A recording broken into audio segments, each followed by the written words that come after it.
inzamba irasamirana.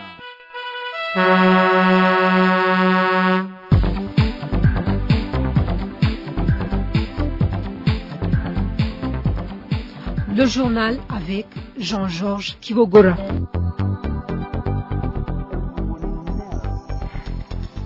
Vous êtes bien sur la radio Inzamba Aretiakawe et merci pour votre fidélité.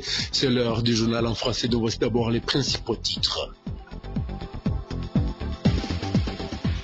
Le mouvement patriotique MAP Burundi Buhire condamne énergiquement les derniers propos d'Evariste Ndayishimiye traitant le discours du prince Louis Ogasore, tout discours contenant un esprit de vivre grâce aux aides extérieures.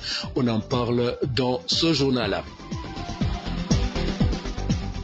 Et puis le FOCODE salue la libération samedi dernier d'un militaire arrêté en 2025 par le service national des renseignements, le FOCODE qui appelle à la libération d'autres détenus.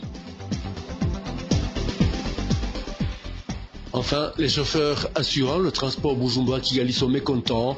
Ils accusent le commissaire de police de Muyinga de leur demander des amendes injustifiées. Voilà pour le sommaire. Dans quelques poussées de secondes, les développements. Suivez les émissions de la radio Inzamba en direct sur le www.inzamba.org. Madame, Monsieur, bonsoir et bienvenue dans ce journal-là. Le président Evariste Ndayishimiye critique le discours du prince Louis Ogasore, le héros de l'indépendance du Burundi. Pour le président Ndayishimiye, ce discours contient un message qui incite les Burundais à vouloir vivre grâce aux aides extérieures. Il a dit ce lundi dans une rencontre avec les représentants des partis politiques. On l'écoute.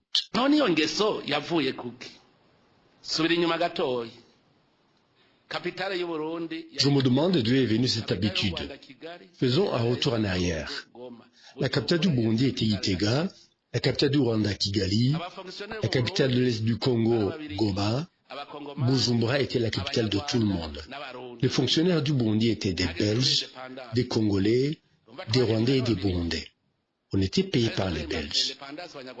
Avec l'indépendance, les Rwandais sont retournés chez eux, les Congolais la même chose, et les Burundais ont continué à se considérer comme des fonctionnaires payés par les Belges. C'est-à-dire qu'on a continué à être traités comme ça. Le Burundi était comme une province de la Belgique et ils ont continué à nous donner des aides. Je le dis quand le prince Louis Ogasore a dit, je cite, « Vous nous jugerez par nos actes et votre satisfaction sera notre fierté ». Je pensais qu'il s'adressait au peuple burundais, mais en réalité, il s'adressait aux Belges. Quand tu le dis comme ça, c'est-à-dire que tu travailles pour eux. Il a dit aussi, et vous les Belges qui nous ont éduqués, aidez-nous à sortir de notre pauvreté.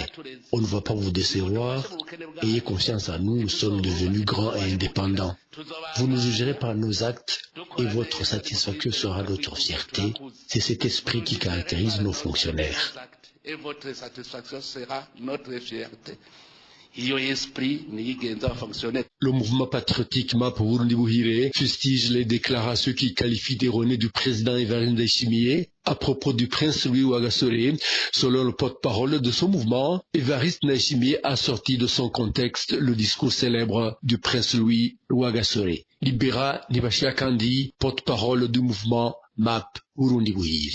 Le président Evariste Ndayishimiye a osé accuser le prince Louis Ogasore d'avoir été au service des Belges et d'avoir cultivé l'esprit de la main tendue des Burundais. Sa célèbre phrase « Vous nous jugerez à nos actes et votre satisfaction sera notre fierté », le président Evariste Ndayishimiye l'a sorti de son contexte, du discours historique du prince Louis Ogasore, l'héritage qu'il a légué aux Burundais. Contrairement à l'interprétation erronée du président Evariste Ndayishimiye, le prince Louis Ogasore, à travers cette phrase, il soulignait que les Burundais dirigeraient le Burundi avec responsabilité, exemplarité et redevabilité dans le strict respect de la dignité des Burundais et dans l'intérêt de tous les Burundais, de la conception des Burundais, de l'intérêt national. Il a également fait référence à la riche culture burundaise de respect, de fraternité, d'entretenir des relations avec les pays,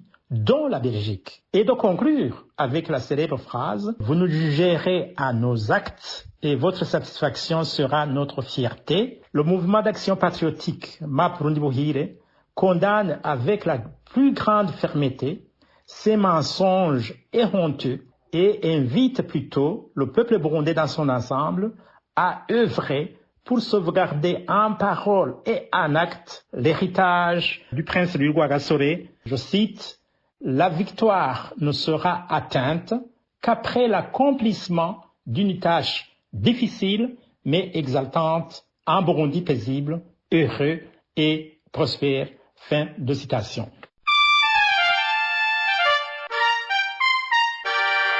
Inzamba. Actualité de ce mardi, c'est aussi le Forum pour la conscience et le développement Focodé qui se réjouit de la libération samedi dernier de l'adjudant-chef Benjamin Nyonzima qui avait été arrêté et détenu dans les cachots du service national des renseignements en août 2025. Il était accusé d'approvisionner en munitions un mouvement rebelle dénommé Girafe. Pacifique Nina, le président du Focodé, garde espoir que d'autres personnes qui ont été arrêtées en 2025, accusées de collaborer avec les mouvements armés, sont encore en vie et qu'ils seront eux aussi libérés. Pacifique Nina. Cette libération nous donne l'espoir que parmi les nombreuses personnes enlevées en 2025, sous d'autres soupçons, il y en aurait qui seraient encore en vie. C'est pour cette raison que nous demandons au Service national de renseignement et au renseignement militaire de clarifier la situation de toutes ces personnes arrêtées en 2025 et au début de 2026 sous des soupçons de collaboration avec des mouvements rebelles. Combien sont-elles encore en vie aujourd'hui? Combien auraient déjà été tuées au jour d'aujourd'hui?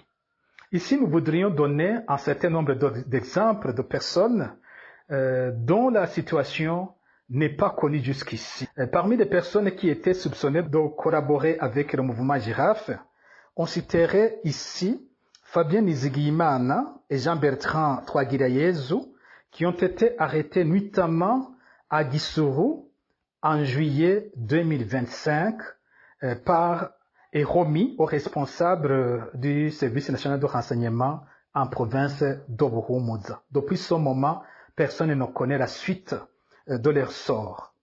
Il y a un dossier qui a fait beaucoup de bruit.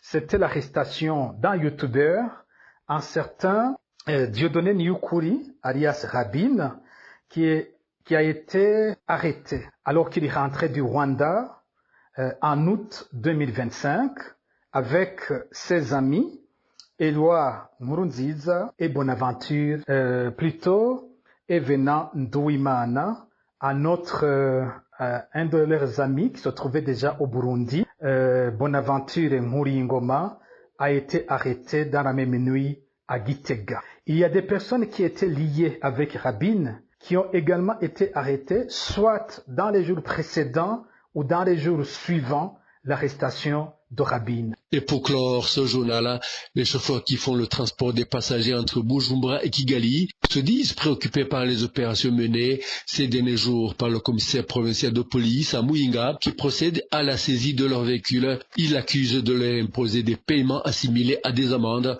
sans raison valable. Les détails avec Pierre Gahumba. Selon ces chauffeurs, le commissaire de Muyinga procède à la saisie de leurs véhicules et leur réclame des sommes pouvant atteindre 1 million de francs burundais.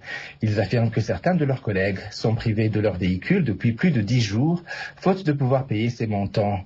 D'autres disent être bloqués à Kigali par crainte de voir leurs véhicules également saisis. uyu mukomiseri mushasha we Muyinga aratubangamiye cyane. Ce commissaire de Muyinga nous cause d'énormes difficultés. Aujourd'hui, plus aucun chauffeur assurant la liaison Bujumbura-Kigali ne travaille sereinement. Il a récemment saisi une dizaine de véhicules qu'il a immobilisés au poste frontalier. Pour éviter de le croiser, nous sommes désormais obligés de partir très tôt vers 1h du matin avant son arrivée au travail. En cours de route, nous devons également remettre de l'argent aux policiers que nous rencontrons souvent au moins 100 000 francs burundais. Depuis que les pratiques de ce commissaire sont connues, d'autres policiers ont commencé à agir de la même manière. En ce moment même, plusieurs de nos collègues sont bloqués au Rwanda car il fait saisir les véhicules en provenance de ce pays depuis ce mardi matin. Les autorités parlent de transport non autorisé, mais nous sommes convaincus qu'il s'agit surtout d'un moyen d'exiger des sommes exorbitantes. On réclame désormais au moins 1 million de francs burundais. Comment peut-on payer une telle somme alors que nous travaillons pour faire vivre nos familles?